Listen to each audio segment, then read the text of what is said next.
pero qué miedo. Creo que me va a dar un infarto. Hola a todos, soy Lique Artemisa y hago este video en respuesta a un fanático religioso que cree que puede refutar el evolucionismo con una simple historieta de mierda llena de estupideces. Hablo del usuario Bigmelodico. No voy a escatimar en palabras para referirme a tu inteligencia subnormal, por eso, si se me sale alguna palabra muy ofensiva, ya estás advertido. Pero bueno, me di la tarea de refutar uno a uno todos los puntos imbéciles del pedazo de forro de historieta que pusiste Bigmelodico.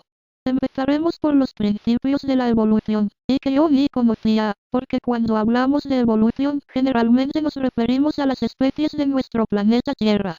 En la historieta se decía que todos esos principios eran pura fe. ¿Con qué derecho viene un creacionista a decir que la fe no es válida para explicar algo? Los putos creacionistas basan toda su mierda de doctrina filosófica en la fe, el evolucionismo. No, ¿nunca fuiste al colegio, maldito fanático?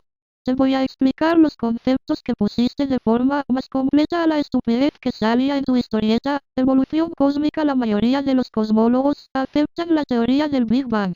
Entre 1927 y 1930, el jesuita belga Georges Lemaitre, mediante el cálculo de las ecuaciones de Friedmann-Lemaitre-Robertson-Walker, que logró obtener de forma independiente, propuso, sobre la base de la recesión de las nebulosas espirales, que el universo se inició con la explosión de un átomo primigenio, denominándose Big Bang. En 1929, Hubble probó que las nebulosas espirales son galaxias, y midió sus distancias, observando las estrellas variables cepeidas en galaxias distantes. Descubrió que las galaxias se alejan unas de otras a velocidades relativas a la Tierra directamente proporcionales a su distancia. Este hecho se conoce ahora como la ley de Hubble. El principio cosmológico dice que el universo está en expansión debido al alejamiento permanente de las galaxias. A medida que pasaba el tiempo, las evidencias observacionales apoyaron la idea de que el universo evolucionó a partir de un estado denso y caliente. Desde el descubrimiento de la radiación de fondo de microondas, en 1965, esta ha sido considerada la mejor teoría para explicar el origen y evolución del cosmos. Entre finales de los 90 y principios del siglo XXI, se lograron grandes avances en la cosmología del Big Bang como resultado de importantes adelantos en telescopía, combinados con grandes cantidades de datos satelitales de COBE, el telescopio espacial Hubble y WMAP. Estos datos han permitido a los cosmólogos calcular muchos de los parámetros del Big Bang hasta un nuevo nivel de precisión, y han conducido al descubrimiento inesperado de que el universo está en aceleración. Evolución química es el cambio de elementos simples a complejos. De acuerdo con la hipótesis de Oparin, una gran cantidad de reacciones químicas ocurría entre los ingredientes de los mares antiguos. Durante millones de años, probablemente aparecieran los aminoácidos y los nucleótidos que forman el DNA y el RNA entre las moléculas producidas mediante estas reacciones. A veces, los científicos llaman sopa primordial a la solución que componía los océanos primitivos, debido a la presencia de estas moléculas. Esto se logró comprobar en base a un experimento en el cual se recreaba la atmósfera primitiva. Estrellas y planetas evolucionan del gas. Esto se explica mediante la evolución cósmica.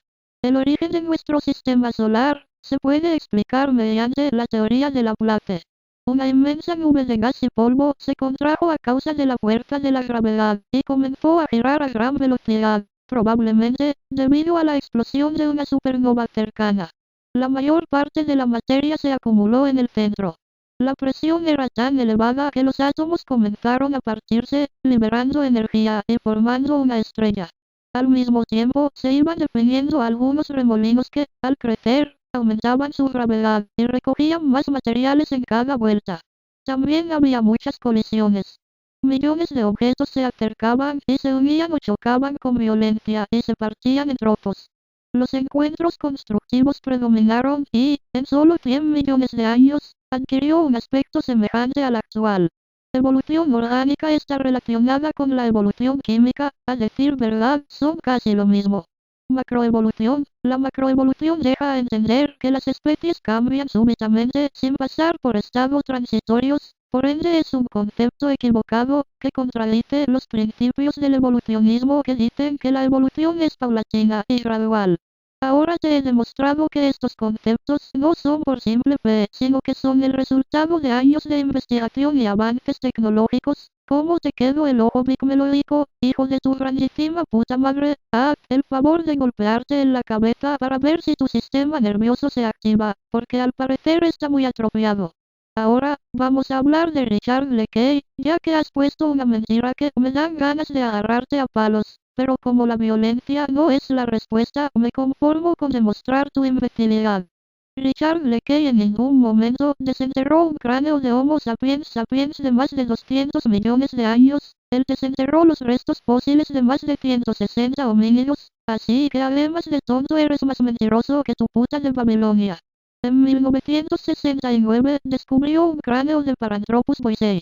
Luego un cráneo de Homo habilis en 1972, y otro que se clasificó como Homo erectus en 1975. En 1978 encontró un cráneo intacto de Homo erectus. En 1984, un integrante del equipo de Leakey encontró, cerca del lago Turkana, el esqueleto completo de un niño de 12 años, con antigüedad de por lo menos 1,5 millones de años, clasificado como Homo erectus u Homo ergaster. Y no me detendré allí, voy a seguir hasta que te pongas a llorar por tu increíble falta de conocimientos y cultura general. Nos vamos con el tema de los homínidos que según tu superhistorieta creacionista, no son más que hombres enfermos o simples monos. Homo neandertal, los primeros fósiles, fueron encontrados en Engis en 1829. Le siguen los de Gibraltar, en la cantera de Forbes en 1848, pero no se reconoció el significado de estos dos descubrimientos hasta bastante después de que se diera a conocer el famoso Neandertal. Este fue hallado en 1856, cerca de Düsseldorf en el valle del río Dussel en Alemania. El descubrimiento de 1856 fue realizado por Frank Mayer, de la Universidad Bonn, y para explicar dicho hallazgo inventó una teoría curiosa. Según Frank, el esqueleto pertenecía a un cosaco ruso que perseguía a Napoleón a través de Europa. Explicaba que el cosaco sufría raquitismo, lo que explicaría la forma arqueada de sus piernas, y que el dolor del raquitismo le hacía arquear tanto las cejas que le produjeron unos fuertes arcos supraciliares. Obviamente, gracias a los avances en genética y ADN, sabemos que el Homo neandertal es una especie diferente a la humana, pero que comparte un ancestro en común con el Homo sapiens. Luke es el esqueleto de un homínido perteneciente a la especie Australopithecus afarensis, de 3,2 millones de años, descubierto por el estadounidense Donald Johansson el 24 de noviembre de 1974 a 150 kilómetros de Addis Abeba, Etiopía. Dotada de un cráneo minúsculo, comparable al de un simio, Luke había andado sobre sus miembros posteriores, signo formal de una evolución hacia la hominidación.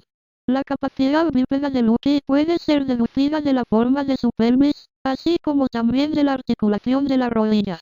Hombre de Heidelberg se han descubierto una mandíbula inferior encontrada por el trabajador de una mina en Mauer, cerca de Heidelberg. Posteriormente, en una cueva llamada Caune del Arago, en Francia, se encontraron los restos fragmentarios de una docena de individuos. Otros sitios donde se han hallado fósiles de esta especie son Steheim, Suascombe y la cima de los huesos en la sierra de Atapuerca, donde se encontraron 5.000 fósiles pertenecientes a unos 30 individuos, que datan de hace 400.000 años. Esto es todo por ahora, pero ya viene la segunda parte.